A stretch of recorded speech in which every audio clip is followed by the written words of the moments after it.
ضروری ہے. ایسا نہ ہو کہ صدقہ دے کے غیر حقداروں کو کھلایا جا رہا ہو تو پھر صدقے کا فائدہ نہیں ہے. جیسے ہم تفصیل سے پیچھے ہم بیان کر رہے ہیں کہ صدقہ کن کن لوگوں کو دے. اللہ جل شانہ نے قرآن مجید میں 2 قسم کو اور بیان فرمایا.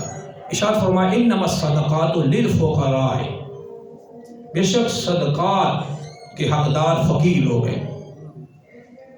فقیر کیسے کہتے ہیں؟ فقیر وہ شخص ہے جس کے پاس اتنا مال ہو کہ زکوٰۃ فرض ہو. سونا 7.5 تولے چاندی یعنی 5.5 کم از کم 70-80 ہزار روپے جس کے پاس نہیں ہے وہ فقیر شرعی ہو جاتا ہے، پیچھے لیول پہ آ جاتا ہے. یہ فقیر شرعی پاکستان میں 80% فقیر شرعی بہت مل جائیں گے آپ کو. سفید کپڑوں میں بیٹھے ہوں گے بیچارے، مانگ نہیں سکیں. سفید مطلب یہ نہیں کہ واقعی سفید ہو، ایک ویسے کہا گیا جملہ، کوئی بھی کپڑے ہو سکتے ہیں ان کے کلر کے، لیکن منہ سے وہ نہیں مانگنے، مطلب یہ ہوتا ہے، لیکن اندر سے ان کو ضرورت ہوتی ہے. ایسے فقیر شرعوں کو دے زکوٰۃ کا مال. اور فرماتا ہے اللہ جل شانہ فرماتا ہے والمساکین، اور مسکین لوگوں کو، مسکین جن کے پاس کوئی شے نہ ہو، والعاملین علیہ، اور جو زکوٰۃ وصول کرنے والے ہیں ان کو، جو زکوٰۃ وصول کرتے ہیں ان کی تنخواہ اسی میں سے دی جائے گی. اور آگے فرمایا وفی الرقاب والمؤلفۃ قلوبہم، اور جن کے دل میں اسلام کی محبت ڈالی جائے، ڈالی مقصود ہو ان کو دیا جائے مال جی زکوٰۃ کا. اور آگے فرمایا وفی الرقاب، اور گردنیں چھڑانے میں. پرانے زمانے میں غلام ہوتے تھے، ان کو چھڑانے کے لیے پیسہ لگتا تھا، اب تو اسی طرح نہیں ہے. آگے فرمایا والغارمین، اور جو قرضوں کے بوجھ تلے دب گئے، مقروض ہو گئے بیچارے، قرضہ دینا ہے، پھنس گئے، نکالتے نہیں، کیسے نکلے. یہ زکوٰۃ کے مستحق ہے. زکوٰۃ کا مال ان مقروضوں کو دیں یا اپنا قرضہ اتار دیں. وفی سبیل اللہ، اور اللہ فرماتا ہو جو اللہ کے راستے میں ان کو صدقات زکوٰۃ دو. فی سبیل اللہ میں علماء، طلباء، مجاہد فی سبیل اللہ، اور غازی، یہ سب کے سب داخل ہیں، ان کو دیں. اور آگے فرمایا وابن السبیل، اور راستے کے بیٹے یعنی مسافر کو دیں. بشک وہ گھر میں مالدار تھا، سفر میں سب کچھ جاتا رہا اور کچھ بھی نہ رہا، اور فی الحال کوئی ذریعہ بھی نہیں ہے، تو یہاں ضرورت ہے اس کو دینے کی اجازت ہے. اور مسئلہ بتایا گیا. اللہ جل شانہ فرمایا فریضۃ من اللہ، یہ زکوٰۃ کے مصارف ہے، یہ اللہ کا فریضہ ہے.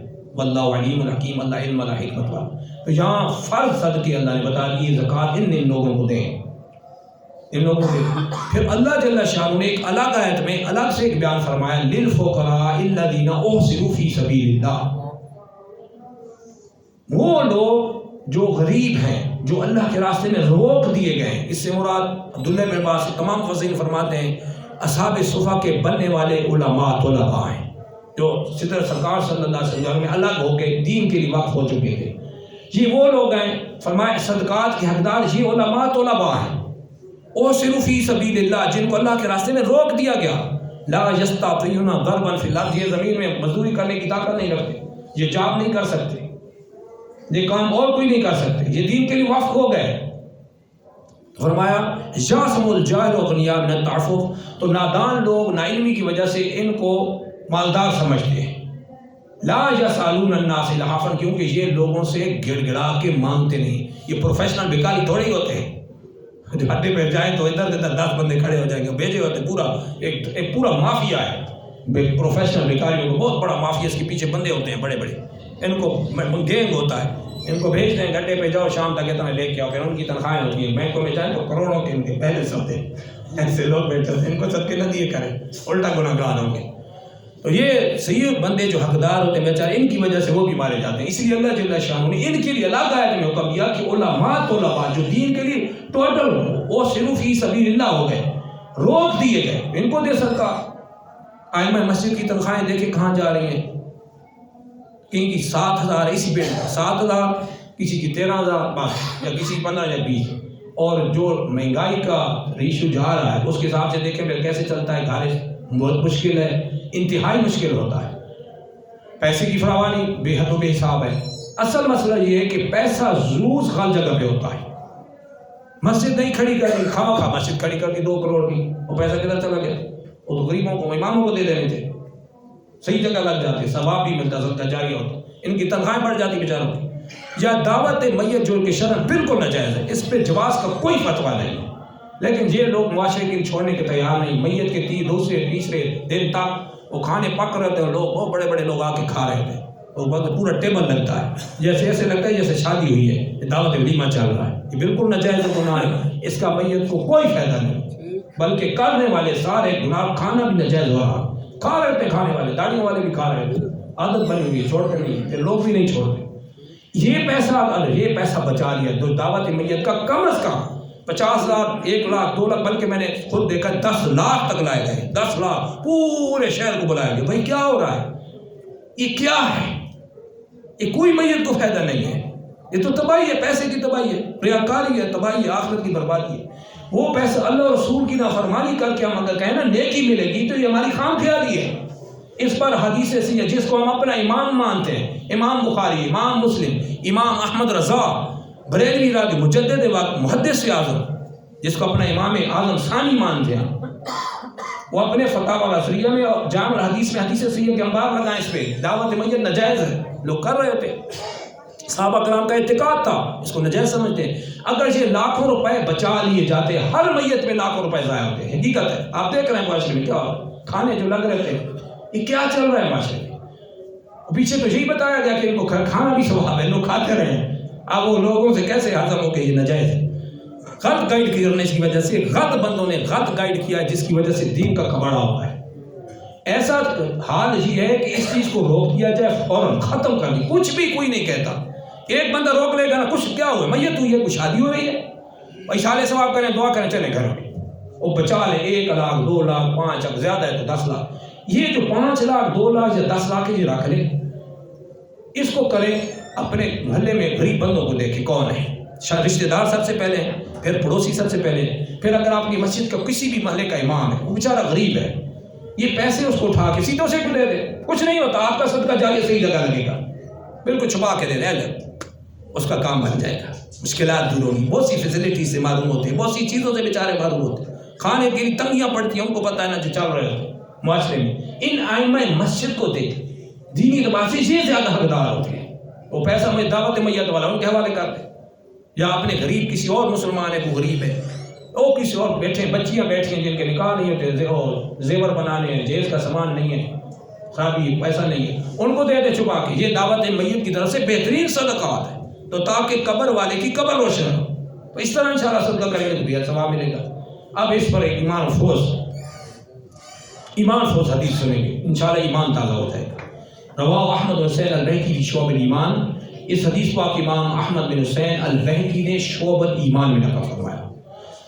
عن انس رضی اللہ عنہ قال، حضرت سیدنا انس رضی اللہ عنہ سے ارشاد فرماتے ہیں، قال رسول اللہ صلی اللہ علیہ وسلم، اللہ کے رسول مکرم صلی اللہ علیہ وسلم نے ارشاد فرمایا، بہت توجہ کے ساتھ سنیے گا، فرمایا من اغاث ملہوفا، ارشاد فرمایا جو کسی مضطر مظلوم کی فریاد پوری کرے، جو پریشان ہے، پریشانیوں میں گھرا ہے، مظلوم ہے، پریشانیوں میں گھرا ہے، حیران و پریشان ہے، اس کا کوئی غوث بنے، من اغاث ملہوفا، اس کی فریاد پوری کرے، اغاثہ جگوی سے اغاثن باب فعال ہے، فرمایا جو اس کی فریاد پوری کرے گا، تو سرکار صلی اللہ علیہ وسلم فرماتے ہیں کاتب اللہ 73 مغفرتا، اللہ جل شانہ ایسے بندے کے لیے 73 مغفرتیں لکھ دیتا ہے، واحدۃ فیہا صلاح امر کلہ، اس میں سے اللہ کی صرف ایک جو بخشش ہے نا، ایک بخشش اس کے دنیا کے سارے کاموں کو سیدھا کرنے کے لیے کافی ہے۔ ہمارے کام الجھ جاتے ہیں، الجھے ہوتے انسان، بڑے الجھے ہوتے، یار یہ کیسے ہوگا، یہ کیسے ہوگا، اور بھائی جو اللہ کے رسول نے بتایا نا وہ کریں تو سارے کام سیدھے ہو جائیں گے، اللہ کی ایک مغفرت سارے کام سیدھے کر دے، حدیث میں وعدہ ہے، فرمایا واحدۃ فیہا صلاح امر کلہ، اللہ کی ایک بخشش اس کے سارے کام کو سیدھا کرنے کے لیے کافی ہے، اور جو 72 بچیں گی وہ فرمایا وَسِنَتَانِ وَسَبْعِينَ لہو درجات یوم القیامہ، اور جو 72 بخششیں باقی بچیں گی نا، 73 تھی نا، 72 جو باقی بچیں گی قیامت کے لیے اس کے درجات کو بلند کرنے کے لیے کافی ہوگی، اس سے درجات بلند ہو جائے۔ ایک بخشش سارے دنیا کے کام سیدھے کر سکتی ہے، اللہ کی ایک بخشش کر دیتی ہے، لیکن اس طرح کریں جیسا کہ سرکار نے فرمایا۔ غریب مسلمان بھی دیکھیں، وہی پریشان غریب، وہی متحیر الحال، پریشان و حیران بندے ہو، کیا کریں؟ ایسے کو جا کے دینا تو پھر اللہ دے گا 73 مغفرتیں، ایک مغفرت آپ کے دنیا کے کام سیدھے کر دے گی، اور جو 72 بچے کی قیامت میں درجات بلند کر دے گی۔ تو اس طرح بخشش کا سلسلہ کریں تو انشاءاللہ دونوں جامع مسلمانوں کو ادا کرنے کا، غریب مسلمانوں کا لحاظ رکھنے کا، تو پھر دونوں جامع بیڑا پار ہوتا ہے۔ اس پہ آخری حکایت پہ بات ختم کرتے ہیں۔ ایک بادشاہ کے پاس ایک امیر بادشاہ تھا، پیر مالدار بادشاہ تھا۔ اس کے پاس ایک دن سائل یعنی سوال کرنے والا سوال کرنا ہے، اس نے صرف ایک روٹی کا سوال کیا، ایک روٹی مانگی تھی۔ تو اس کی بیٹی نیک بچی تھی، وہ نیک لڑکی تھی، اس نے گرم روٹی نکال کے اس فقیر کو دی، مگر وہ جو مالدار شخص تھا انتہائی بخیل شخص تھا، وہ جب گھر آیا تو اپنی بچی کا ہاتھ کاٹ دیا۔ لیکن تو نے اس کو کیوں دیا؟ اتنا بخیل آدمی تھا۔ اللہ جل شانہ نے اس پہ عذاب نازل کیا اور اس شخص کو اسی ایسی حالت میں خراب کیا، ایسی پستی میں اس کو گرایا کہ وہ آدمی کھنگال ہوا، ذلت کی موت مرا۔ اس کی بچی ایک حسین و جمیل لڑکی تھی، وہ بیچاری در بر در وہ بھی بھیک مانگنے پہ مجبور ہو گئی۔ ایک دن وہ لڑکی ایک امیر نیک شخص کے دروازے پہ گئی، دستک دی اور سوال کیا۔ اس کی جو والدہ تھی وہ بڑی نیک شخص عورت تھی، اس نے پورے گھر بلا لیا اور اس کو اپنے بیٹے کے ساتھ شادی کا ارادہ، نکاح کا ارادہ کیا، ظاہر کیا کہ میں تمہارا اپنے بیٹے کے ساتھ نکاح کرتا ہوں۔ بچی نے منظور کر لیا، یہ بچی اس کے بیٹے کے ساتھ بیاہ دی گئی، شادی کر دی گئی۔ جب شام کو وقت کھانا چنا گیا، دسترخوان لگایا گیا، تو اس لڑکی کا چونکہ دایاں ہاتھ تو باپ نے کاٹ دیا تھا، اب بچہ بایاں ہاتھ کھانا کھانے کے لیے مجبور ہے۔ جب اس نے بایاں ہاتھ نکالا تو امیر شخص نے جو اس کا شوہر تھا طنز کرتے ہوئے کہا کہ میں نے سنا ہے کہ یہ غریب اور بھوکے لوگ، نعوذ باللہ، تکبر ایسا نہیں کرنا چاہیے، اللہ کی بات کبھی نہیں کرنا چاہیے، یہ غریب اور بھوکے لوگ بہت گستاخ ہوتے ہیں اور بے ادب ہوتے ہیں، ان کو کھانے کا پتہ نہیں چلتا۔ وہ بار بار اصرار کرتا رہا، مگر سہر دایاں ہاتھ کٹا ہوا کیسے نکال دی؟ اسی اصرار وہ شوہر اصرار کرتا رہا اور وہ بیچاری ہاتھ نکالنے بایاں ہاتھ ہی نکال دی۔ اسی دوران غیب سے آواز آئی، اے میری بندی، تو نے ہماری خاطر ہمارے ایک بندے کو روٹی کھلائی تھی جس کی وجہ سے تیرا ہاتھ کاٹ دیا گیا تھا، آج تمہارا ہاتھ ہم تمہیں واپس کرتے ہیں، تو اپنا دایاں ہاتھ نکال۔ چنانچہ لڑکی نے جب بات ایسے ہاتھ کیا تو اللہ کی قدرت سے دوبارہ ہاتھ لگ گیا، اللہ نے دے دیا اور اس نے شوہر کے ساتھ ہنسی خوشی کھانا کھایا۔ تو صدقہ تو بہت چیزیں ٹالتا ہے، ہمیں چاہیے صدقات عام کریں، غریبوں کا خیال رکھیں، خصوصاً جس کی حاجت روائی ہم کرتے ہیں نا، کسی کی حاجت پوری کر دیتے غریب کی، یہ ہمارے لیے بہت بڑی شے ہے، ہمارے سارے کام حقیقت میں سیدھے ہو جاتے ہیں۔ اللہ کی بارگاہ میں دعا ہے ہمیں اپنی راہ میں کثرت سے صحیح مستحق لوگوں تک صدقات پہنچانے کی توفیق عطا فرمائے۔ وآخر دعوانا الحمدللہ رب العالمین۔